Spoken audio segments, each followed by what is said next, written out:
ലോക്സഭാ തെരഞ്ഞെടുപ്പിൽ പൊന്നാനി മലപ്പുറം മണ്ഡലങ്ങളിലേക്കായി കേന്ദ്ര തെരഞ്ഞെടുപ്പ് കമ്മീഷൻ നിയോഗിച്ച പൊതുനിരീക്ഷകരും ക്രമസമാധാന ചുമതലയുള്ള പോലീസ് നിരീക്ഷകരും മലപ്പുറം ജില്ലയിലെത്തി. മലപ്പുറം മണ്ഡലത്തിൽ അവതേഷ് കുമാർ തിവാരിയും പൊന്നാനി മണ്ഡലത്തിൽ പുൽകിത് ആർ ഖരെയുമാണ് പൊതുനിരീക്ഷകർ. ഉത്തർപ്രദേശ് കേഡർ IAS ഉദ്യോഗസ്ഥരാണ് ഇവർ. മലപ്പുറം മണ്ഡലത്തിൽ ഡോക്ടർ ബൻവർലാൽ മീണയും പൊന്നാനി മണ്ഡലത്തിൽ വിശ്വാസ് ഡി പണ്ടാരയുമാണ് പോലീസ് നിരീക്ഷകരായി എത്തിയിട്ടുള്ളത്. IPS ഉദ്യോഗസ്ഥരാണ് ഇരുവരും. പൊതുതെരഞ്ഞെടുപ്പിൽ സ്ഥാനാർത്ഥികളുടെ ചെലവ് നിരീക്ഷിക്കുന്നതിനായി കേന്ദ്ര തെരഞ്ഞെടുപ്പ് കമ്മീഷൻ നിയോഗിച്ച പ്രശാന്ത് കുമാർ സിൻഹയും ആദിത്യ സിംഗ് യാദവും നേരത്തെ ജില്ലയിലെത്തിയിട്ടുണ്ട്.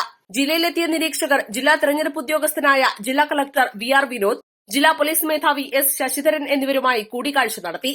തെരഞ്ഞെടുപ്പുമായി ബന്ധപ്പെട്ട് ജില്ലയിലെ സാഹചര്യം വിലയിരുത്തുന്നതിനായിരുന്നു കൂടിക്കാഴ്ച. സുതാര്യവും സുഗമവുമായ തെരഞ്ഞെടുപ്പ് നടത്തുന്നതിനു വേണ്ട ക്രമീകരണങ്ങൾ ജില്ലയിൽ ഒരുക്കിയതായി കളക്ടർ നിരീക്ഷകരെ അറിയിച്ചു. അനധികൃത പണമിടപാട്, ആയുധക്കടത്ത്, ലഹരിക്കടത്ത് എന്നിവയും പെരുമാറ്റച്ചട്ട ലംഘനവും കണ്ടെത്തുന്നതിനായി വിവിധ സ്ക്വാഡുകളുടെയും വിവിധ സേനകളുടെയും നേതൃത്വത്തിൽ കർശനമായ പരിശോധന ജില്ലയിൽ നടന്നുവരുന്നതായും കളക്ടർ നിരീക്ഷകരെ അറിയിച്ചു. അസിസ്റ്റന്റ് കളക്ടർ കുമാർ ഠാക്കൂർ, പൊന്നാനി വരണാധികാരിയും അഡീഷണൽ ജില്ലാ മജിസ്ട്രേറ്റുമായ K Manikandan, election deputy collector S Bindu എന്നിവരും കൂടിക്കാഴ്ചയിൽ പങ്കെടുത്തു. തെരഞ്ഞെടുപ്പിനോടനുബന്ധിച്ച് ജില്ലാ പഞ്ചായത്ത് ഓഫീസിൽ പ്രവർത്തിക്കുന്ന കൺട്രോൾ റൂം മാധ്യമങ്ങളെ നിരീക്ഷിക്കുന്നതിനും രാഷ്ട്രീയ പാർട്ടികളുടെയും സ്ഥാനാർത്ഥികളുടെയും ഇലക്ട്രോണിക് മാധ്യമങ്ങളിലെ രാഷ്ട്രീയ പരസ്യങ്ങൾക്ക് മുൻകൂർ അനുമതി നൽകുന്നതിനുമായി ജില്ലാ ഇൻഫർമേഷൻ ഓഫീസിൽ പ്രവർത്തിക്കുന്ന media certification and monitoring cell എന്നിവയും നിരീക്ഷകർ സന്ദർശിച്ചു.